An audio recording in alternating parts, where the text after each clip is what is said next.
Hello students, Ram Ram Saran है। आज हम करेंगे अपना चैप्टर नंबर 20 सीडीपी का, जो सीडीपी सीरीज चल रही है। चैप्टर का नाम है एडजस्टमेंट। तो पहले ऐसे समझाया जाएगा, फिर आपको बुक से रीड करना है। ठीक है, देखो चैप्टर का नाम है एडजस्टमेंट। पहले ऐसे समझ लो, एडजस्टमेंट का मतलब क्या होता है। देखो, आपकी जो भी कोई ज़रूरत है, ठीक है, किसी भी आप अपनी रियल लाइफ से लिंक करके चलना, और जो भी आपको इन्वायरमेंट में प्रोवाइड हुआ है, जब आप उन दोनों चीज़ों में संतुलन एडजस्टमेंट कर लोगे ना, उसी को एडजस्टमेंट कहते हैं। मान लो आपका सपना नू है कि मैं तो गाड़ी ले हूँ, ठीक है, पर घर के कहेंगे भाई बेब्योत को ना रुपया हूँ दे, ठीक है ना, फिर ले लिए बेशक। तो आप उस चीज़ के प्रति बहस नहीं करोगे, उस चीज़ के प्रति जिद नहीं लगाओगे। आप समझोगे कि हमने मेहनत करनी है, मैंने मेहनत करके न रुपये कमा के फिर लेकर आनी है, ठीक है। तो उससे ने क्या कर एडजस्टमेंट, मतलब जिसा मिला है उस में संतुष्ट होना। सब्जी घर में मम्मी ने आलू की बना दिया, घिया की बना दी, घिया की बना दी, जिद नहीं लगानी कि मतलब कि मैं तो यह खानी है, एडजस्ट कर लिया कि हाँ चलो कोई ना, आज मैं यह खा लूँगा, कल दूसरी बना देना, ठीक है। जो एक तरीका था, मतलब वैसे मतलब एग्जाम्पल, ठीक है। देखो एडजस्टमेंट क्या हुआ है, एक साइकोलॉजिस्ट था सिम्थ, उसने क्या कहा था, अच्छा समायोजन, अच्छी एडजस्टमेंट वो है जो यथार्थ, मतलब जो आप रियलिटी पे यकीन रखोगे, जो रियलिटी पे आधारित होती है और आपको सेटिस्फिकेशन देनी होती है। नू नहीं है मजबूरी में, आपका मन तो नू है कि भाई, पर आप सेटिस्फाई हो रहे हो कि जो मिल रहा है उसमें देने वाला होता है। जब भी आपको जितना मिला उससे आप संतुष्ट हो रहे हो, आप रियलिटी पे फोकस कर रहे हो, ठीक है, फालतू के सपने में नहीं बढ़ रहे, तो उसे ने क्या कहा करें, हम एडजस्टमेंट क्या करें। एक शेफर था, उसने क्या कहा था, यह वह प्रक्रिया है जिसके द्वारा एक जीवित व्यक्ति, आप जिंदा हो, है ना, अपनी आवश्यकताओं, जो आपकी जरूरतें में और इन आवश्यकताओं की संतुष्टि को प्रभावित करने वाली परिस्थितियों के बीच संतुलन बनाए रखता है, ठीक है। आपकी, हाँ, उसके बाद है, देखो अब एडजस्टमेंट की एजुकेशनल इंपॉर्टेंस क्या है, कि आपके एजुकेशन में इसके एडजस्टमेंट होना क्यों आपके लिए ज़रूरी है। एडजस्टमेंट को हिंदी में समायोजन कहा जाता है। का शैक्षिक महत्व क्या होता है, देखो एक तो जो अगर आपने गणित दुविधा में नहीं रहोगे तो क्या होगा, टकराव से बचाता है, ठीक है, तरक्की की ओर लेके जाता है, मतलब आपका फोकस आपके गोल पर रहेगा। व्यक्ति की ऊर्जा का उपयोग सही कार्यों के लिए होता है, मतलब आपकी जो भी एनर्जी है ऐसे वेस्टेज में नहीं जाएगी कि आप ये सोच रहे हो मैं के ले वो कौन सा सब्जेक्ट पढ़ूं, क्या की तैयारी करूं, इन सब उलझनाते दूर होकर आप अपने गोल पे फोकस करोगे। समायोजन की अगर कमी हो जाए, अगर आप एडजस्टमेंट नहीं कर पा रहे हो, तो जो नेगेटिविटी है ना, वो आपको अपनी ओर खींच लेगी, मतलब नेगेटिव सिचुएशंस जो है डेवलप हो जाएंगी, ठीक है। ये था एजुकेशनल इंपॉर्टेंस। अब बुक में देखो, बुक में क्या कहा है, बुक में भी सेम यही चीज़ बोल रखी है कि एडजस्टमेंट क्या होता है। एडजस्टमेंट एक ऐसा कॉम्प्रोमाइज़ होता है कि अगर आप कॉम्प्रोमाइज़ करोगे, आपकी जो ज़रूरत है वे और जो आपकी डिमांड, सोसाइटी डिमांड करी, उनके बीच में जब आप संतुलन बना लेते हो ना, तो उसी को एडजस्टमेंट कहा जाता है। ये कुछ डेफिनेशंस हैं, ये आप खुद रीड कर लेना। उसके बाद है एडजस्टमेंट क्या होता है, ये शेफर की और स्मिथ की तो मैंने बता दी है डेफिनेशन। उसके बाद है एडजस्टमेंट क्या होता है, देखो ओरिजिनेट होता है फ्रॉम वर्ड एडप्टेशन से आता है। जब आप एडप्टेशन मीन्स के अनुकूल होते हो किसी भी सिचुएशंस के प्रति। एडजस्टमेंट क्या होता है, एक ऐसी अचीवमेंट होती है, कौन सी अचीवमेंट होती है, जिसमें कोई भी व्यक्ति है वो क्या है, अगर उसको बहुत सारी, मतलब भाई 2 बार बहुत कह दिया तो हंसियो मत ना, ठीक है ना। देखो एडजस्टमेंट क्या होता है, एक ऐसी अचीवमेंट होती है जब अगर आपको डिफरेंट सिचुएशंस में डाल दिया जाए तो आप उसमें भी क्या कर पाओगे, मतलब संतुष्ट रहोगे।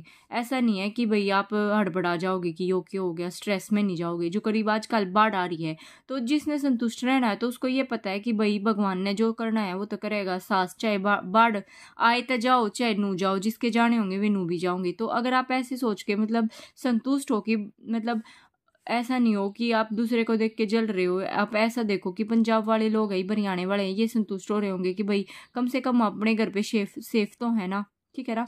तो यही क्या होता है, एडजस्टमेंट होता है। कैसी भी सिचुएशन ला दे फिर भी बंदा हड़बड़ाएगा नहीं। एडजस्टमेंट एक ऐसी प्रोसेस होती है जिसमें फोकस करा जाता है, यह उस प्रक्रिया पर ध्यान केंद्रित करता है जिसके द्वारा कोई भी जो एक्सटर्नल इन्वायरमेंट आता है उसमें आप एडजस्ट कर पाते हो, समायोजित हो पाते हो। फिर एडजस्टमेंट कब होता है, जब वातावरण में किसी आवश्यकता या तनाव के लिए समायोजन करने में असमर्थता होती है। मान लो एकदम से कोई स्ट्रेस आ गया, जैसे बाढ़ आ रही है तो स्ट्रेस तो है, पर फिर भी आप एडजस्ट कर रहे हो, जो भी आपको मिल रहा रहा है, जितना मिल पा रहा है उसमें, ठीक है। उसके बाद है एरिया, क्या क्या है एडजस्टमेंट के। देखो एडजस्टमेंट के 3 प्रकार है, एक होता है क्रिएटिव, होता है एक सब्सटीट्यूशन, एक होता है सुरक्षा युक्तियाँ। ये जब हम आगे ये दिए थे फ्रायर ने जो है एडजस्टमेंट के 3 प्रकार दिए थे, क्रिएटिव, सब्सटीट्यूशन और सुरक्षा युक्तियाँ, ठीक है। उसके बाद है एरियाज, क्या है एडजस्टमेंट के, ये आप अपनी बुक में लिख लेना भाई, ये बुक में नहीं है। फिर है एरियाज ऑफ एडजस्टमेंट के, कहाँ कहाँ एडजस्टमेंट की जरूरत होती है भाई, आपको हेल्थ में भी एडजस्ट करना पड़ता है, इमोशनल में भी, टीचिंग वाली फील्ड में भी, ऑक्यूपेशनल में भी, सोशल, स्कूल में भी, होम में भी, मेंटल एडजस्टमेंट भी होता है, जेंडर एडजस्टमेंट। मतलब लाइफ में मान लो आपकी ज़िंदगी में जो भी सिचुएशन आ रही है, प्यार आ रही है भाई, प्यार हो रहा है किसी तय, या फिर ब्रेकअप हो रहा है, कुछ भी मतलब A to Z जो आपकी लाइफ में चल रहा है ना, वैसा वहाँ पे हर जगह आपको एडजस्टमेंट की जरूरत पड़ती है, ठीक है। अगर ब्याह भी हो जाओगा आपका, या ब्याह हो भी रहा होगा किसी स्टूडेंट का, तो नू मान लो एक गाड़ी मतलब 2 पहिया तो चल रहा है, नू नहीं है, बस आप एडजस्ट करो, दूसरे ने भी समझना पड़ेगा, है ना। मतलब बैलेंस बना के चलना लाइफ में। फिर है एलिमेंट्स, क्या होते हैं एडजस्टमेंट के, मेंटेनिंग द बैलेंस, संतुलन बनाए रखना, ठीक है। आपको क्या होता है इसके एलिमेंट, संतुलन बनाए रखोगे, ठीक है, सामंजस्यपूर्ण संबंध बनेगा, सेटिस्फिकेशन होगी, आपको अपनी ज़रूरतों से, नो आवश्यकताओं को पूरा करने में बाधा का नहीं होता, ठीक है, बाधा का नहीं होना। जो आपको ये पॉइंट बताए थे ना वही बता रखे हैं बस इन्होंने, कि भाई वही बात है, एडजस्टमेंट तो क्या है, नेगेटिविटी से बचोगे, स्ट्रॉन्ग मोटिवेशन रहेगा आपको, ठीक है। आप अपने गोल्स को अचीव करने के लिए हमेशा मोटिवेटेड से ही रहोगे, ठीक है। वातावरण में परिवर्तन लाने की प्रक्रिया होती है, ऐसा नहीं है कि आप रोंतड़े धोंतड़े बन जाओगे कि भाई नहीं मैंने तो नू नहीं मिला, ठीक है। फिर नेचर, क्या है एडजस्टमेंट का, ये कंटिन्यूस प्रोसेस होती है, ये क्या करती है, चेंज होता है किसमें, आपके बिहेवियर में भी चेंज होता है इससे, और इन्वायरमेंट में भी चेंज होता है। बिहेवियर में तो ऐसे होता है भाई, अगर आप एडजस्ट नहीं कर पा रहे तो आपका दिमाग स्ट्रेस में रहेगा, डिप्रेशन में चले जाओगे। इन्वायरमेंट में ऐसा होएगा कि भाई आप में कोई भी बोल रहा है, आप उससे बोलने से भी ऐतराज करोगे। अगर आपने एडजस्टमेंट करनी आएगी तो आपका इन्वायरमेंट भी सही रखेगा, पॉजिटिव रहेगा, और आपका बिहेव भी आप अच्छे से करोगे। उसके बाद है ये जो है वो बात है, आपके शरीर पे भी फर्क पड़ेगा, फिजियोलॉजिकली भी होता है और साइकोलॉजिकल भी होता है, ठीक है ना। दिमाग पे भी फर्क पड़ता है और आपके शरीर पे भी फर्क पड़ता है एडजस्टमेंट का। ये एक ऐसी कंडीशन होती है, अनुरूपता की होती है। फिर यह उपलब्धि व प्रक्रिया दोनों के हैं, मतलब अचीवमेंट भी मिलती है आपने, और एक ये ऐसी प्रोसेस भी होती है। फिर मल्टी डायमेंशनल होता है, यह शारीरिक एवं मानसिक संतुलन बनाए रखने की योग्यता है। इन चीज़ों पॉइंट में भी चलना नहीं है आपने, कंफ्यूज नहीं होना, रटने नहीं है। आप अपनी लाइफ से एडजस्टमेंट को लेके चलो, बस उसकी प्रकृति पे ध्यान रखो, अपने लाइफ में क्या चाहिए हैं, एडजस्टमेंट के क्या फायदे हैं। फिर है characteristics of A well adjust person की। कैरेक्टरिस्टिक्स क्या आ जाएंगी भाई, उसकी मैच्योरिटी, उसकी सोचने में मैच्योरिटी होगी, इमोशनल बैलेंस रखेगा, ऐसा नहीं है कि किसी भी बात पे जब ये पिंगल जाएगा या कुछ भी, ठीक है। फ्री होगा, टेंशन से उसे फ्री होगा, जो भी उसके डेली रूटीन चल रहा है वहाँ पे टेंशन नहीं होगी उसको। इंडिपेंडेंट रहेगा, डिसीजन मेकिंग में डिसीजन अच्छे से ले पाएगा अगर वो एडजस्ट कर रहा है। फ्लेक्सिबिलिटी आएगी बिहेवियर में उसके, एक बैलेंस्ड फिलोसफी होगी उसकी लाइफ में, मतलब नुमाले उसकी लाइफ की होगी, बैलेंस ही हो जाओगी। Be aware of your strength and weakness, आपको अपने जो आपके वीक पॉइंट भी पता होंगे, स्ट्रेंथ भी पता होगी। जैसे अब आप किसी मतलब इसी टेस्ट के या किसी भी टेस्ट की तैयारी करने के लिए ये टॉपिक पढ़ भी रहे हो, तो आपको ये पता है कि आपके कौन कौन से टॉपिक वीक हैं, कौन कौन से टॉपिक मतलब आपके स्ट्रॉन्ग हैं। फिर है सेंस ऑफ सेल्फ एस्टीम, आत्मसम्मान, आपको खुद में आत्मसम्मान की भावना आएगी। सेल्फ असेसमेंट एबिलिटी आएगी, आप खुद को असेसमेंट मतलब खुद को मूल्यांकन कर सकते हो कि मैं और कैसे इंप्रूवमेंट करूं अपने आप को। फिर है fulfilling your basic needs, आप अपनी जो बेसिक नीड्स है उनको पूरा कर लेते हो। बिहेव करते हो अकॉर्डिंग टू सर्कमस्टेंसेज, जैसी परिस्थितियाँ आती है उसी के अकॉर्डिंग आप बिहेव करते हो। The capacity to deal with adverse circum, प्रतिकूल परिस्थितियों से निपटने की क्षमता होती है। कुछ भी मतलब लाइफ में एकदम अड़चन आ गई तो आप उसको क्या करोगे, उसके साथ डील कर पाओगे, ठीक है। ये थी इसकी कैरेक्टरिस्टिक्स। वैसे मैंने बता दिया है कि बहुत मतलब 3-4 बार बता दिया, एक बार और बता रही हूँ कि आप अपनी रियल लाइफ की सिचुएशन से इसको डील करके चलोगे ना, तो ये पॉइंट रटने की जरूरत नहीं पड़ेगी आपको। फिर है रीज़न, क्या होते हैं भैया अनएडजस्टमेंट की। देखो ये पॉइंट्स है ना, कन्फ्लिक्ट वाला अच्छे से आगे करेंगे हम, बिल्कुल इसकी टाइप्स। पहले बस इसका मतलब समझ लो। कन्फ्लिक्ट क्या होता है, द्वंद्व, मतलब जब आप डिसाइड नहीं कर पाओ इस सिचुएशन में, मैं मतलब 2-3 सिचुएशन आ गई है, इसके टाइप्स करेंगे हम। कि द्वंद्व का मतलब होता है जब आप डिसीजन ही नहीं ले पा रहे हो, आपको समझ ही नहीं आ रहा है, 2 या 2 से अधिक कोई आपको ऑप्शन दे दे, तो कि मतलब मैं कह दूँ रोज घर में सबका क्या होता होगा, सब्जी आज के बनावा है, तो मम्मी आपको ऑप्शन देते हो भाई आलू बनाऊँ, ये बनाऊँ, ये बनाऊँ। जब आप कंफ्यूज हो जाओ क्या खाऊँ, है ना, तो ये एक तरह का कन्फ्यूजन ही है। आसान शब्दों में जो है दो स्थितियां मौजूद हैं और एक काम करना है। आसान शब्द का मतलब दो सिचुएशन दे दी, उनमें से आपको एक करना है। इसकी टाइप्स करेंगे हम, आगे कर लेना, ठीक है ना, बुक में है आगे ये। उसके बाद है एनजाइटी। आजकल भाई सब हर कोई डिप्रेशन से जूझ रहा है, मतलब किसी को एनजाइटी हो रही है, किसी को फ्रस्ट्रेशन, स्ट्रेस, टेंशन, ठीक है। इन सब शब्दों से आप वाकिफ हो गए अपनी लाइफ में, तो इनका फिर भी मतलब बता दूं। एनजाइटी होया करे जब भी आपने कोई चीज़ नहीं मिल पा रही और एकदम से आप या तो मतलब किसी के आगे बोल नहीं पा रहे हो, अपनी बात नहीं कह पा रहे हो, ठीक है ना। यह क्या होता है, जस्ट एक फीलिंग होती है। इट इज़ मोर देन एक किसी फील मतलब सैड हो है, उससे बढ़ के होता है स्ट्रेस या किसी चिंता से, ठीक है। एनजाइटी होना, एनजाइटी में भाई किसी का बीपी हो जाए, किसी हर तरह सबकी एनजाइटी अलग अलग हुआ है, ठीक है। फिर चिंता की भावना उस स्थिति के लिए एक सामान्य प्रतिक्रिया होती है जहाँ एक व्यक्ति मतलब जड़ बार बार दबाव महसूस कराया जाए ना, वहाँ पे फिर बंदा एनजाइटी में आ जाता है। जैसे लोगों के समूह के सामने बोलना, परीक्षा में बैठना। फ्रस्ट्रेशन होता है अगर किसी बात से चिढ़ हो रही है, अगर आप दूसरे पे निकाल रहे हो तो आप क्या कह देते हो कि भाई मैं फ्रस्ट्रेटेड हो रहा था किसी बात पर, किसी मतलब वो फ्रस्ट्रेशन आप निकाल पा रहे हो, ठीक है। यही होता है जो उस स्थिति में पैदा होती है जहाँ एक व्यक्ति को वांछित परिणाम तक पहुंचने से रोक दिया जाता है, ठीक है। जैसा वो चाह रहा है वो नहीं कर पा रहा, तो उसमें फ्रस्ट्रेशन आ जाती है। स्ट्रेस होता है, मान लो भाई स्ट्रेस फील कर रहे हो कि मेरा पेपर नहीं होया, एस्टेट नहीं होया, ठीक है ना, तो आप स्ट्रेस में आ रहे हो कि मेरे पे ये चीज़ नहीं हो रही है। मानसिक या फिर भावनात्मक दबाव का सामना करने में असमर्थ होने की भावना है। टेंशन क्या होता है या फिर परेशानी होती है, इसकी भावना क्या होती है जो जिसमें आपके लिए आराम करना, मतलब टेंशन में क्या हो रहा है, नींद कोई ज़्यादा सो जाओ, कोई सो भी नहीं पा रहा, भाई मेरे को तो टेंशन हो रही है, कदे बाढ़ आ जा, कदे मेरा घर डूब जा, कदे मतलब मेरी लाइफ चली जावे, ऐसा होता है ना। एक विशेष समय पर आप किसी स्थिति के लिए तैयार ही नहीं है, कि जैसे बाढ़ है, कोई तैयार थोड़ी था कि इतना पंजाब वाले की भाई एकदम से सब कुछ हो गया। उसके बाद है, देखो भाई मेरी बुक फट गई है, टाइम ही ना लगता मैंने। देखो स्टेप्स है ऑफ एडजस्टमेंट के। एडजस्टमेंट के स्टेप्स कौन सा होता है, देखो सबसे पहले भाई आपको, अब देखो स्टेप्स क्या होते हैं, आपको कोई भी चीज़ एडजस्ट करनी है तो सबसे पहले आपको एनालिसिस करना पड़ेगा अपनी प्रॉब्लम का, ठीक है। एनालिसिस करने के बाद आप अपनी जो प्रॉब्लम चल रही है, जो सिचुएशन चल रही है, उसका एनालिसिस करो। उसके बाद उस पर एनालिसिस करके अच्छे से फिर आप डिसीजन लो।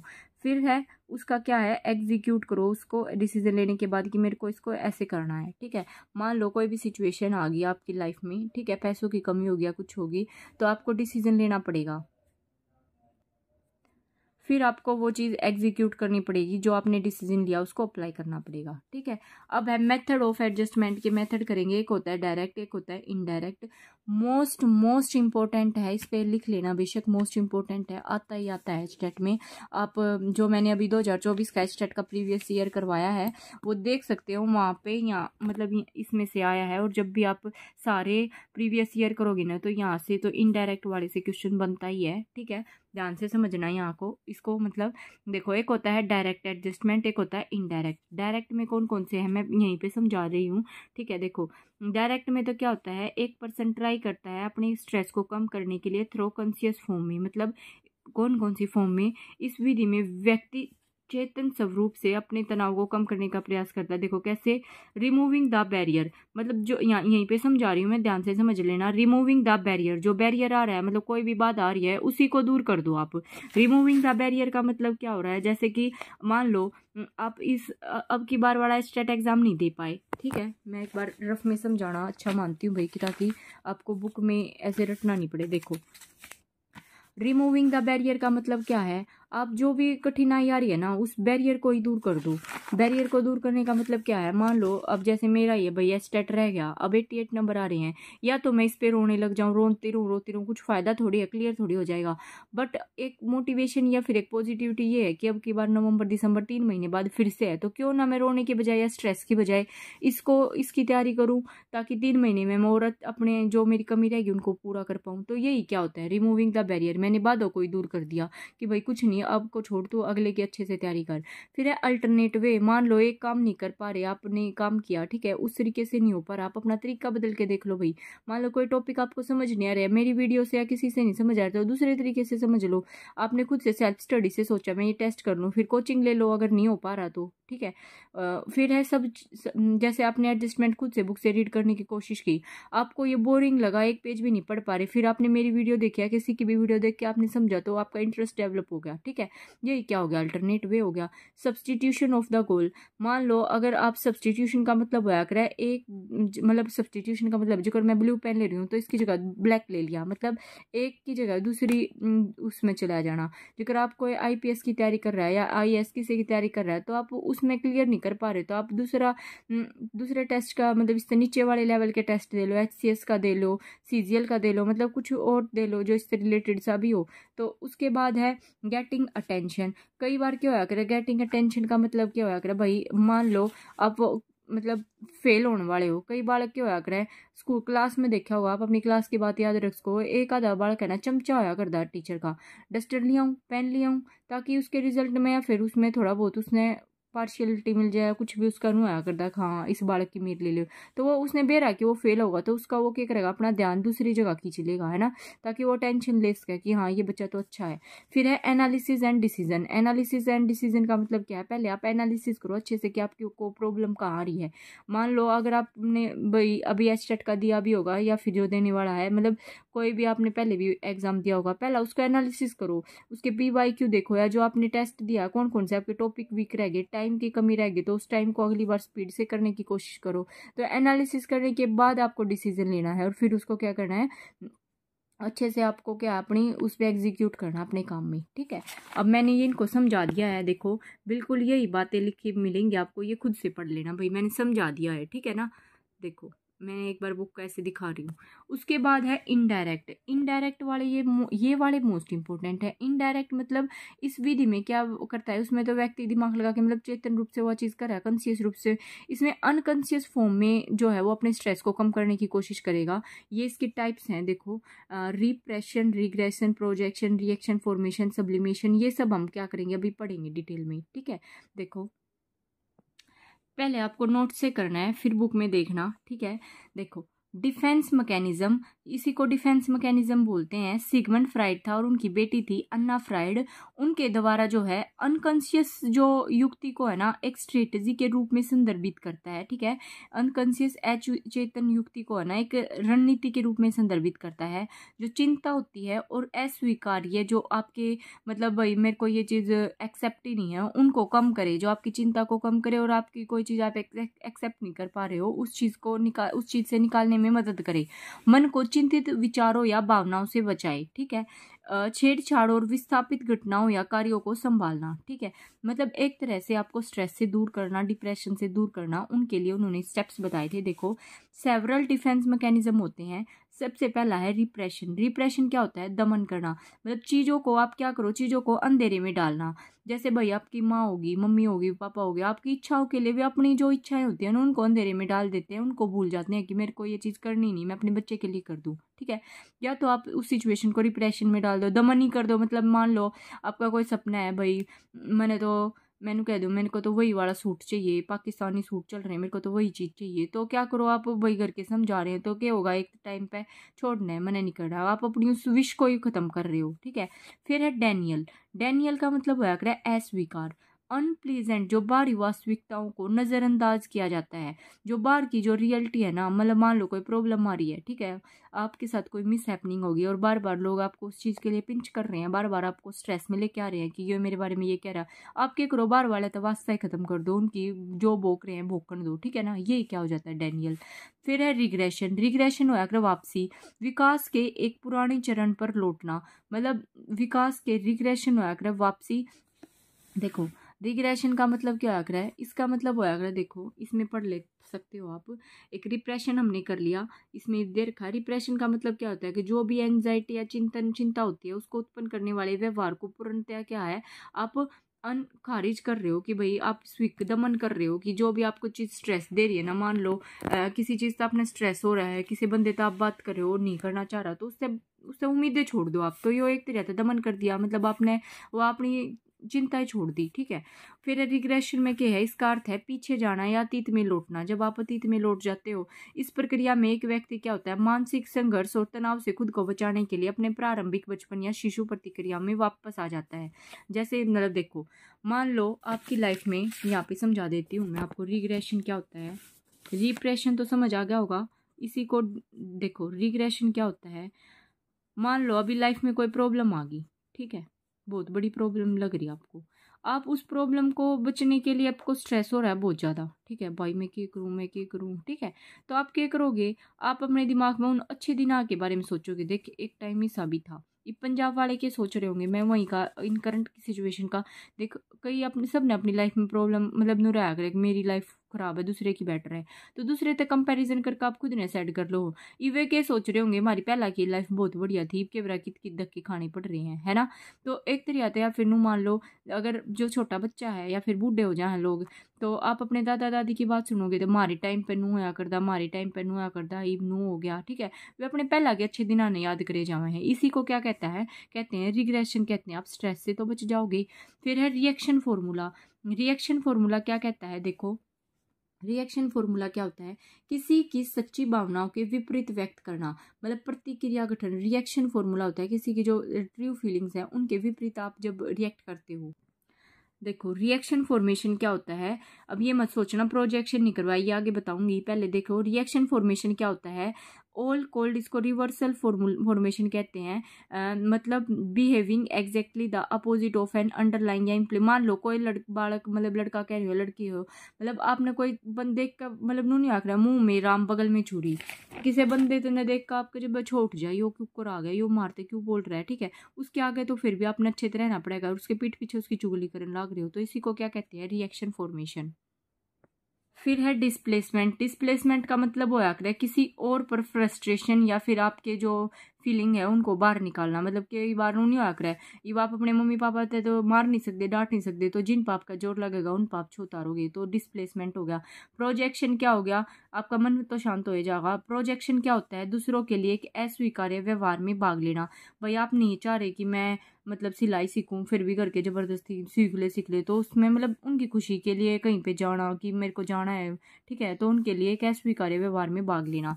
फिर है रैशनलाइजेशन। क्या होता है, तार्किक, इसी को युक्तिकरण कहते हैं, तार्किक कारण बताकर अस्वीकार्य विचारों को उचित ठहराना। तार्किक मतलब कोई भी बिना बात का लॉजिक लगा कर जो चीज़ आपने नहीं करनी उसके को ठीक है वो कर दो कि हाँ उसके बहाने ढूंढ ढूंढ करना, ठीक है ना। फिर है कंपेंसेशन। कंपेंसेशन मीन्स की मुआवजा, एक क्षेत्र में अधिकता दूसरे में विफलताओं की भरपाई के लिए। एक क्षेत्र में मतलब मान लो कि आप में कोई चीज़ कमी रहेगी आपकी लाइफ में, तो आप दूसरी जगह उस पे की भरपाई करने की कोशिश कर रहे हो, उड़े अपने पूरे एफर्ट डाल रहे हो, ठीक है। फिर है सब्लिमेशन। सब्लिमेशन होया करे उच्च बनाने की प्रक्रिया, मतलब एक स्वीकार्य एक के लिए सामाजिक रूप से अस्वीकार्य व्यवहार को बदलना। मतलब इसका मतलब क्या होगा सब्लिमेशन का, देखो सब्लिमेशन का मतलब क्या होता है, मान लो भाई मैं टीचर की तैयारी कर रही हूँ जैसे, ठीक है, और मैं गवर्नमेंट जॉब नहीं लग पा रही, तो मैं ऑनलाइन टीच कर रही हूँ या फिर ट्यूशन पढ़ाने लग जाऊँ, तो उसका क्या कर दिया, सब्लिमेशन कर दिया ना मैंने, कहीं तो यूज़ किया आपने सीखी हुई चीज़ का। मान लो कोई प्यार में कति दूथे पड़ा है मान से, ठीक है, और वह उसने छोड़ कर चली जा, तो वो बाद में कवि बन के ना अपनी फीलिंग्स ने व्यक्त कर रहा है, ठीक है, उसी को क्या कहते हैं, सब्लिमेशन। फिर है आइडेंटिफिकेशन होया करे सफल के रूप में किसी की विशेषताओं को देखते हुए। सफल के रूप में आइडेंटिफिकेशन क्या होता है, देखो मान लो कोई पकड़ा गया भाई चोरी ठगी में, ठीक है, तो वो पूरे समाज को ही बदनाम कर देगा, सब बिना ऐसे करे हैं नुए ना सब नू करे हैं, ठीक है। तो जो कर घर में कोई गलती हो जाए आप पे तो क्या करोगे, उसने भी नौकरी फलाने दूसरा के नाम गिनवा दोगे आप जो भी करके आने, ठीक है। आगे समझ में, देखो रैशनलाइजेशन क्या होता है, रिवाइज करा रही हूँ दूसरी उससे नोट से, जोन से समझ आए वैसे कर लेना। रैशनलाइजेशन क्या होता है, तर्क संगति मतलब फालतू के जब आप बहाने बनाने लग जाओगे, ठीक है। रैशनलाइजेशन का मतलब I failed because my teacher hates me. History का टीचर टेस्ट होया जो कर फेल हो गए, तो करके कह रहे भाई तू फेल हो गया तो थम के करोगे, टीचर ने ब्लेम कर दोगे उसने बढ़िया ना पढ़ाया, ठीक है। या फिर रिवाइज टेस्ट में फेल हो गए तो मैंने तो हमने टाइम ना दिया मेरे पढ़ने का, फालतू के दूसरा पे थोप दोगे, उसने रैशनलाइजेशन क्या करें। प्रोजेक्शन का मतलब क्या है, जो आपके दिमाग में चल रहा है ना, हम सोचते हैं अगला भी वही सोच रहा है। मतलब देखो जिगर मदर है या डॉटर है, या कह रही है आई हेट माई सेल्फ, ठीक है, आई हेट यू, जिगर देखो प्रोजेक्शन जो आपके नु सोचो, जो आप सोच रहे हैं दूसरा भी वही सोचने लग जाओ, उसे ने क्या करा है, प्रोजेक्शन क्या करा है, मतलब स्वयं की कमी का आरोप दूसरों पे थोप दोगे आप, ठीक है ना, नाच न जाने आंगन टेढ़ा वाली बात हो जाएगी प्रोजेक्शन में, ठीक है। उसके बाद है कंपेंसेशन। इसका मतलब क्या है, स्टडीज में अच्छे नहीं है तो सपोर्ट कर लिया। अगर कंपेंसेशन अक्षति की पूर्ति है, मतलब अक्षति की पूर्ति कर रहे हो आप, ठीक है, जो कर कोई बोलना है मतलब या छोटा है, ठीक है ना, जिसकी हाइट कम है तो उसने हील पहन ली, मतलब वो स्ट्रेस तो फील नहीं करेगी, वो सोचेगी मैं लंबी होगी, ठीक है। रिग्रेशन होया करे प्रतिगमन, अपनी एज से पीछे चला गया, मतलब 20 साल का वो 8 साल के मतलब बड़े होके हरकत बच्चों वाली कर रहे हैं, कि मतलब पीछे की बात सोच कर ना आप आई वाले स्ट्रेस ने कम करने की कोशिश कर रहे हो, अच्छे टाइम को सोच रहे हो। सब्लिमेशन होया करे चेंज ऑफ एनर्जी, एंगर को मतलब एंगर को जो आपका सब्लिमेशन का मतलब, मान लो बहुत गुस्से वाले व्यक्ति हो तो आप पहलवानी कर लो, पहलवानी में यूज़ कर लिया, जो अपनी एनर्जी को है हेल्थी वे में लगा दिया उसने, ठीक है, मतलब जिम वगैरह कर लिया, जो भी उसकी एनर्जी थी, ठीक है। उसके बाद है डिस्प्लेसमेंट, डिस्प्लेसमेंट होया कर आपके बॉस ने आपको डांट दिया तो उनका गुस्सा ना आपने अपने घर वालों पे निकाल दिया, डिस्प्लेसमेंट कर दी। फिर है आइडेंटिफिकेशन, मतलब बच्चे टीचर से आइडेंटिफाई है तो उन जैसे कपड़े पहन लिए, मतलब उसकी रीस कर रहे हो, जब अगर आप लाइफ में किसी को देख के उसकी रीस कर रहे हो, उस जैसी हर चीज़ करना चाह रहे हो, या कोई सेलिब्रिटी कुछ कर रहा है तो आप उससे खुश है क्योंकि आप आइडेंटिफाई है उससे, मतलब उससे जिस आप बनना चाह रहे हो वो देख कर आप खुश हो रहे हो। फिर है रिप्रेशन होया कर दमन करना, मोटिवेटेड फॉरगेटिंग भी बोलते हैं इसको। कुछ घटना हुई जो अच्छी नहीं थी, बहुत बुरी थी, तो वो क्या होगी, तो वो ईगो उसे इनडायरेक्टली उसके इनकॉन्शियस माइंड में भेज देगी, मतलब दर्द को दबा दिया आपने, ठीक है, को छोड़ कर गया तो छोड़ दिया, पड़ा रहने दिया, आपने अपना माइंड डाइवर्ट कर लिया। सुप्रेशन होया कर है, सुप्रेशन का मतलब होया कर है, इसको शमन बोलते हैं। कुछ घटना हुई, आपने तभी क्या है कॉन्शियसली तरीके से उसे दबाकर अपना ध्यान कहीं और लगा दिया, ठीक है ना, जब भी एकदम तुरंत आपने क्या करा, रिएक्ट कर दिया उस चीज़ पे। रिएक्शन फॉर्मेशन क्या आ रहा है, एकदम से जो है किसी का रिएक्शन देना, किसी ने कुछ कहा आपने उसे गाली दे दी, ठीक है, मान लो आपने कोई बार बार में पिंच कर रहा है तो कुछ ना कुछ सुना दिया उससे। फिर है डैनियल, डैनियल का मतलब क्या आ रहा है, इनकार करना। इनकार का मतलब देखो, डैनियल इनकार, कुछ घटना घटी और आप इनकार कर रहे हैं, ठीक है, कुछ घटना घट रही है और उससे आप इनकार कर रहे हो, माने नहीं रही, गलती मैंने करी है। डे ड्रीमिंग मतलब दिन में सपने देखने लग रहे हो, खुश हो, मतलब मैंने नू कर दिया, मेहनत करनी नहीं। मान लो अगर आप मेहनत नहीं कर रहे, भैया स्टेट आ रहा है, CET आ रहा है, पढ़ना तो ही बेहतर पड़ेगा नू, थोड़ी पेपर था 10 दिन पहला पढ़ के पहाड़ तोड़ दोगे, आप सोच रहे हो वही बेरानी मैं तो गवर्नमेंट जॉब लग जाऊँ। इन पे ज़्यादा फोकस इसलिए किया जा रहा है भाई तक, क्योंकि ये इंपॉर्टेंट है, ठीक है ना समझ पाओ तो बता देना, ठीक है। देखो रिप्रेशन, रिप्रेशन बता दिया, रिग्रेशन बता दिया अच्छे से, ठीक है। प्रोजेक्शन भी हो गया हमारा, रिएक्शन फॉर्मेशन हो गया, जिसको बुक से पढ़ना है भाई बुक में से पढ़ लेना, सब्लिमेशन हो गया, आइडेंटिफिकेशन, सुप्रेशन भी बता दिया, रैशनलाइजेशन भी बता दिया। देखो रैशनलाइजेशन में इसमें क्या कह रहा है, एक व्यक्ति जो है ना अपनी तरक्कीन भावना और व्यवहारों को क्या है तर्कयुक्त एवं स्वीकार्य बनाने का प्रयास कर रहा है, मतलब दो टाइप का होता है, एक तो होता है अंगूर खट्टे हैं या नींबू मीठे हैं, ठीक है ना। बाई हुक या क्रैक, मतलब अपनी ये बात बनवानी है, अपनी ये बात ठीक है, ठीक है ना, बस अपनी बात मनवा देना कि हाँ यह बात ठीक है। किसी ने नू कह दी ना, हरियाणा में बोला जाता है कि ना बकरी के थन कितने हैं, तो 3 कह दी, नू कह नू मान जाओगा 3 हैं, अक मुझ कर मांगे कि वो माननी थी, मतलब ये एक फनी वे में माना जाए करे कि ना, क्यों करे भी अपनी बात मनवा दी उसने, ठीक है। उदाहरण क्या है, किसी विशेष कोर्स में दाखिला न मिलने पर उसे उस मतलब नुए बता दिया कि वो तो कोर्स से बहुत बड़ा है, उसमें तो बहुत पढ़ना पड़ा है ना। B.Ed एंट्रेंस दिया फिर क्लियर नहीं हुआ तो उससे कहा कि अध्यापक बनने से मतलब उसने बहाने बनाने लग रहे हो कि अध्यापक बनने में दराय के है, मगर क्या ना बकान लग रहे हो, ठीक है ना, यह बात हो जाएगी रैशनलाइजेशन में। उसके बाद है भाई डिस्प्लेसमेंट बता दिया आपको, ठीक है, डिस्प्लेसमेंट भी हो गया। डे ड्रीमिंग और फैंटेसी मतलब दिन में सपने देखने लग रहे हो, ठीक है, मतलब जो हकीकत नहीं है फिर भी नहीं सोच रहे हो बेरानी मैं तो कड़े करोल बाग में बैठा हूँ, ठीक है। उसके बाद है इसमें देखो इंट्रोजेक्शन क्या होता है, जिसमें व्यक्ति जो है ना कुछ समायोजन मतलब इन माल एडजस्टमेंट से बचने के लिए जो है दूसरे के व्यवहार को स्वयं के व्यवहार में अपनाता है, मतलब किसी के दुख में शामिल होकर वैसा ही फील करना, उसको कहते हैं। फिर है विड्रॉल मतलब पृथक्करण क्या होता है, असफलता के डर के कारण जो है स्वयं को स्थिति से अलग कर देना, मतलब परीक्षा में असफल होने के डर से परीक्षा ही नहीं देने जानी, मतलब मान लो पेपर होने तक डरने लग रहे हो भाई बेराना मेरे नंबर किसे आएंगे, पेपर है मत दो, ठीक है। फिर है सिंपैथिज्म सहानुभूति, मतलब दूसरे तय मतलब नू नहीं आग रहा है, कई जान के भी मतलब जान के तो कोई नहीं करता भाई अपनी नू, मतलब कोई उस पर तरस खावे इसी वो करना, मतलब दुख स्थिति में दूसरे व्यक्ति की सहानुभूति प्राप्त करने की कोशिश करना। फिर डैनियल ये बता दिया आपको। अनडूइंग क्या होता है, इसमें व्यक्ति अपने द्वारा किसी अनचाहे किए गए अनचाहे व्यवहार का प्रभाव कम करने का प्रयास करता है। अनडूइंग मतलब मान लो किसी तो आपने गाली गुड़ी दे दी, आपकी मम्मी ने आप पीट दिए, फिर आके नवाब के लाड लडान लग रही है, ठीक है। फिर है एक्टिंग आउट, एक्टिंग आउट क्या होता है, मतलब देखो इन दिस जो पर्सन जो है सुप्रेस्ड एंड अनवांटेड इमोशंस होते हैं, इम्पल्सिस उसके इमोशंस होते हैं मतलब, और thoughts suddenly get express in a violent form में, मतलब कहीं नहीं आकर एकदम छो आ जावे। ठीक है, एक पत्नी है वो अपने पति के अत्याचार को लंबे समय से सहन कर रही है, एक दिन तो उसका मटका फूटेगा, लेकिन एकदम जो है ना अत्यंत क्रोध आने पर जो है वह अपने पति की हत्या ही कर दी, गति मार दिया, वो जीत है। ठीक है ना, इसमें जो व्यक्ति द्वारा जो अवांछित उसकी फीलिंग थी, आवेग थे, विचारों की दबते दबते अचानक से हिंसक रूप से अभिव्यक्ति हो जाती है। ठीक है, मान लो अगर लाइफ में आप कुछ सहन करने लग रहे हो, एक टाइम ऐसा होगा कि आप भी छो में बोलने लग जाओगे। कंपेंसेशन ये बता भी दिया, अक्ति की पूर्ति कर रहे हो आप। ठीक है ना, पढ़ाई में कमजोर बालक है तो वो खेलने लग गया, हाइट अच्छी नहीं है तो उसने हील पहन ली। ठीक है, अब हम करेंगे माल एडजस्टमेंट। ये भाई पॉइंट्स किसी को नहीं क्लियर हुए तो कमेंट कर देना। फिर है माल एडजस्टमेंट क्या होता है, जब आप एडजस्ट नहीं कर पा रहे हो किसी चीज़ को तो उसी को माल एडजस्टमेंट कहते हैं।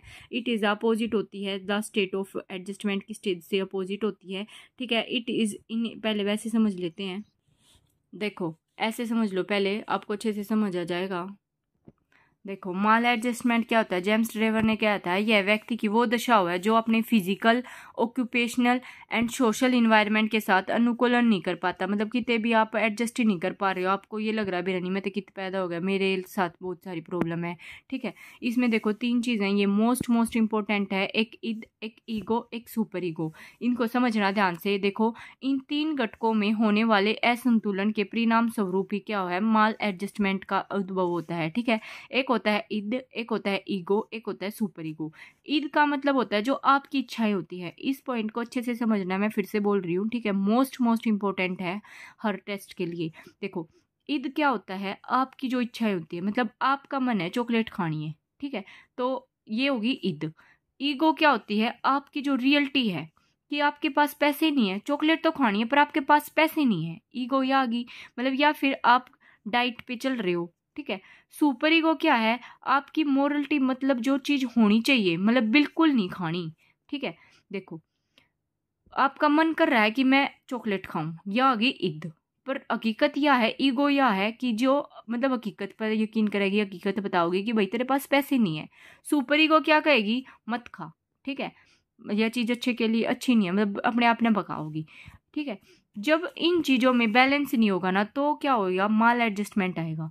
फ्रूड के अनुसार क्या है, फ्राइड के अनुसार क्या होता है, सब मानसिक रोगों का मुख्य कारण क्या होता है, आपकी जो इंटरनल फीलिंग होती है वो, और आपका जो दिमाग करता है संघर्ष कर रहा है वो, और या फिर आपकी बार बार फीलिंग दबाई जा रही है तो वो दमन है। ठीक है, अब जो है कुसमायोजित होने के लक्षण क्या होते हैं, देखो अपने वातावरण के अनुकूल नहीं बन पा रहे हो आप, असामाजिक, स्वार्थी और दुखी रहते हो। ठीक है, स्वार्थी हो जाओगे, मानसिक दवंदव, कुंठाग्रस्त व तनाव से युक्त, मतलब मान लो डिप्रेशन में चले जाओगे, अपने में रहोगे, किसी से बात करना पसंद नहीं करोगे। ठीक है, छोटी सी समस्या उत्पन्न हो जाने पर अपना संतुलन खो देना, एकदम तो बिना निके हो गया, जो कपाट टूट गया, बेहोश हो गए, फालतू के, मतलब बहुत सारी आपकी मेंटली सिचुएशन खराब होने लग रही है। घृणा, द्वेष और बदले की भावना रखना, मतलब दूसरे की चुगली करना, दूसरे से जलना, खुद नहीं पढ़ रहे हो, खुद मेहनत नहीं कर रहे हो पर दूसरा टॉप कर रहा है, आपकी कोई दोस्ती क्लियर हो रही है तो उससे जलन महसूस करना, हुआ क्यों करगी।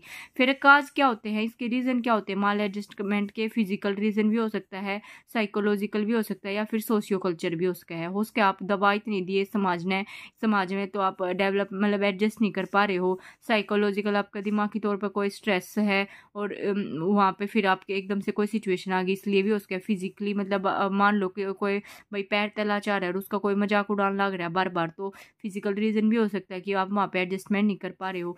कुसमायोजन से उत्पन्न होने वाले क्या कौन कौन से मानसिक रोग हो जाते हैं, स्ट्रेस हो जाएगा, चिंता हो जाएगी, दबाव हो जाएगी, फ्रस्ट्रेशन हो जाएगा, मतलब आपके है कुल तरीके से डिप्रेशन में चले जाओगे। ठीक है, उसके बाद है देखो, अब हम कन्फ्लिक्ट पढ़ा था हमने, उसकी टाइप्स करेंगे। उससे पहले बुक में माल एडजस्टमेंट के बारे में जो बताया वो देखो ये क्या होती है, अपोजिट एडजस्टमेंट से अपोजिट होता है माल एडजस्टमेंट। ये इनएबिलिटी, जो मतलब सक्सेस होना या फिर किसी चीज़ से आप सेटिस्फाई हो रहे हैं, इन सब चीज़ से उल्टा होता है ये, जिसमें आप किसी भी चीज़ से आप संतुष्ट ही नहीं हो पाओगे। इट कैन बी बोथ, ये इंट्रिंसिक भी हो सकता है, मतलब बाहरी उससे भी हो सकता है और आंतरिक दोनों हो सकता है। इससे क्या होएगा, यह जरूरतों की जो है इट रिजल्ट होता है, जो फ्रस्ट्रेशन होती है, आपकी जरूरत मतलब पूरी नहीं हो पा रही तो उनसे आप फ्रस्ट्रेटेड हो रहे हो। उसके बाद यह एक व्यक्ति के विकास और दूसरे के जो है सकारात्मक पारस्परिक संबंध बनाए रखने की क्षमता को प्रभावित करता है। मतलब दूसरा आपने कितना पॉजिटिविटी दिलेगा, उसने भी आपके रिश्ते टूटन लग जाएंगे, हर कोई आपसे दूर होने लग जाएगा कि इसने तो बोलना ही एड़ा है, इन्हें तो रहना ही दुखी है, ठीक है।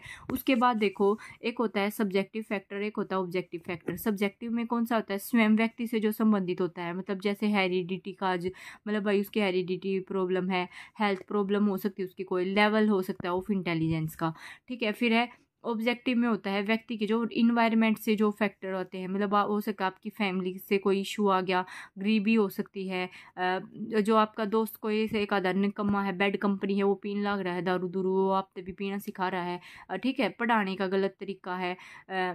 उसके बाद है स्ट्रिक्ट डिसिप्लिन, मतलब इतनी सख्ताई कर दी आप पे बहुत ज़्यादा, सुविधाओं की कमी होगी, मार्गदर्शन ऑफ गाइडेंस या काउंसलिंग नहीं मिल पा रही आपने, ठीक है, कोई सलाह नहीं दे पा रहा है कि भाई तू इस चीज़ की तैयारी कर ले या चीज़ कर ले अपनी लाइफ में, ठीक है। सुविधाओं की कमी, फैसिलिटी कम मिल पाई आपने, अस्वस्थ घर का माहौल है भाई, अनहेल्थी घर का वातावरण, ये है फैक्टर जो इन्वायरमेंट पे डिपेंड है, ये जो खुद पे डिपेंड है।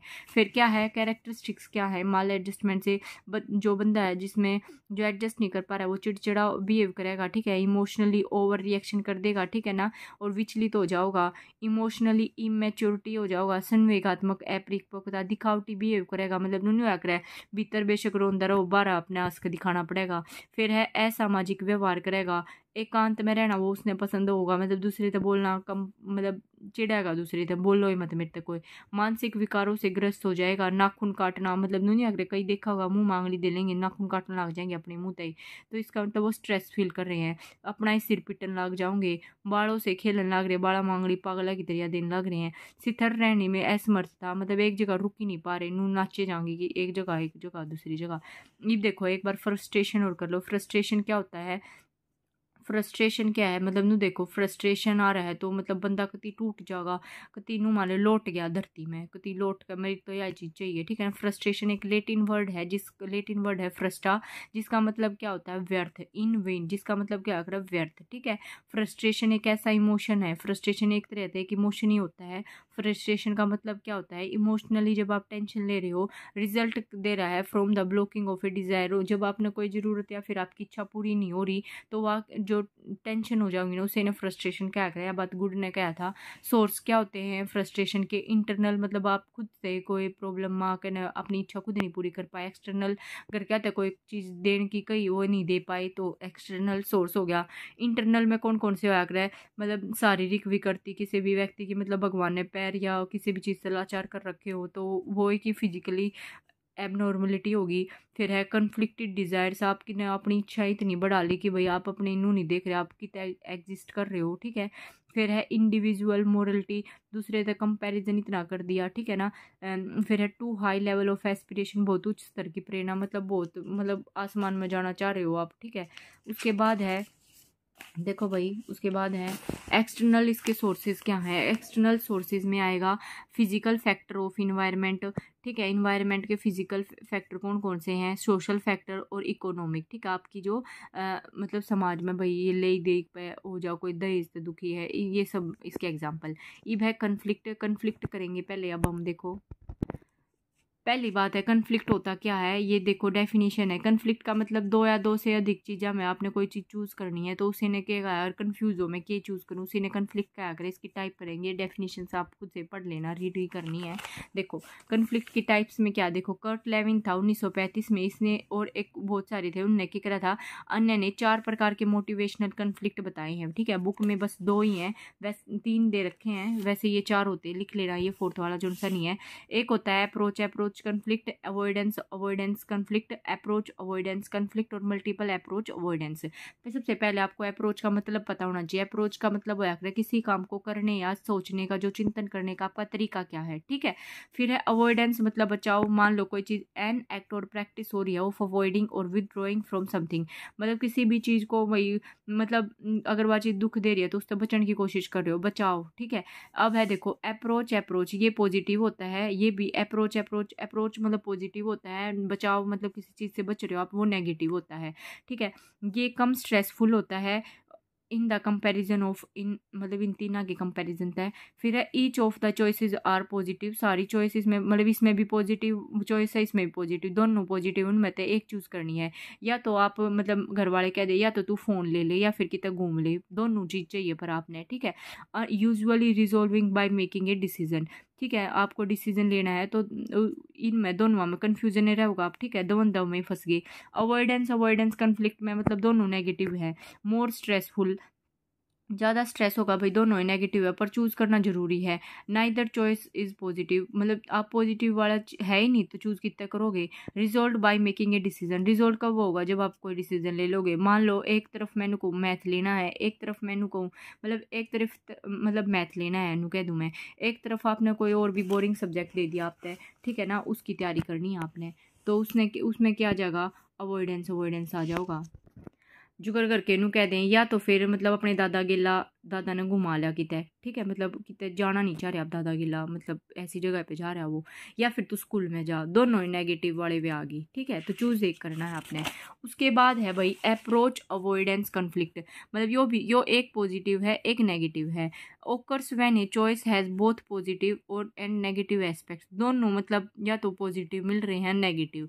देखो मैथ है साइंस है, मैथ ले लो, मैथ के साथ साइंस ले लो, या फिर साइंस के साथ मैथ ले लो, मतलब ऐसी कोई सिचुएशन है जिनमें एक नेगेटिव है एक पॉजिटिव, पर लेनी जरूर है, मतलब नून एक नेगेटिव तो मिलना ही मिलना जरूरी है, ठीक है। जो करते हैं हम कह दे गाड़ी खरीदनी है लेकिन पैसे नहीं है, ठीक है। देखो मल्टीपल अप्रोच के क्या वह है, या फिर अवॉइडेंस कन्फ्लिक्ट के क्या वह है, एक पॉजिटिव होगा इसमें एक नेगेटिव होगा। ये मोस्ट कॉम्प्लेक्स फॉर्म होती है। Each of several alternative courses of action has its advantage and disadvantage, her course की एडवांटेज भी होगी डिसएडवांटेज भी होगी, हर एक्शन या कोर्स की लाभ व हानि होगी। सॉल्यूशन के है डायरेक्ट या इनडायरेक्ट होता है, ठीक है। ये देखो मेथड क्या है ऑफ एडजस्टमेंट मैकेनिज्म के मेथड करेंगे हम, एक डायरेक्ट होता है और प्रॉब्लम सॉल्विंग मेथड जो हमने कर भी लिया, पीछे वाला टॉपिक क्या आ गया, डायरेक्ट और इनडायरेक्ट, ठीक है, जो डिफेंस एडजस्टमेंट के आ गए ये तो, ठीक है ना। ये बताऊं, ये देखो अभी समझ लो स्टार्ट ही कर दिया, तो they are explain below. Direct और प्रॉब्लम सॉल्विंग मेथड क्या होता है, डायरेक्ट होता है बाधा को ही नष्ट कर दो या दूर कर दो, कार्य विधि में परिवर्तन कर दो या दूसरा मार्ग चूज कर लो, रिप्लेसमेंट कर दो मतलब अपना गोल ही बदल दो, और making proper choices and decision, proper choice या डिसीजन लो। और इनडायरेक्ट के ये मैंने आपको समझा दिए हैं, ठीक है। उसके बाद देखो बुक में कन्फ्लिक्ट क्या एक्सप्लेन कर रखा है, देखो अप्रोच दोनों पॉजिटिव सिचुएशन है, चूज करनी एक है, आपको दोस्तों के साथ भी घूमने जाना और परिवार वालों के साथ भी। अवॉइडेंस में मतलब दोनों नेगेटिव है पर चूज जो करना जरूरी है, आप नहीं तो पढ़ना चाह रहे हो ना खेलना चाह रहे हो, ठीक है, पर करना तो एक काम जरूरी है। अप्रोच अवॉइडेंस कन्फ्लिक्ट के है, एक सकारात्मक है और एक नकारात्मक है, के बीच उत्पन्न होने वाले द्वंद्व। गाड़ी भी खरीदनी है या पॉजिटिविटी है, नेगेटिविटी या आगे की पीछे नहीं है, ठीक है। उसके बाद है वन लाइनर क्या दे दिया इन्होंने, जो टाइप्स हैं कन्फ्लिक्ट की किसने दी थी, ये कर्ट लेविन के द्वारा दी गई थी। देयर आर टू टाइप्स हैं एडजस्टमेंट डिवाइसेस की, डायरेक्ट और इनडायरेक्ट, डायरेक्ट भी बता दी है इनडायरेक्ट भी। बिगेस्ट क्या कारण क्या होता है, फ्रस्ट्रेशन का, जो आपका मेंटली स्ट्रगल करते हो वो होता है। द एडजस्टमेंट जो है इस करप्टेड होती है, क्यों होती है, बिकॉज ऑफ स्ट्रगल और फ्रस्ट्रेशन के कारण, ठीक है ना।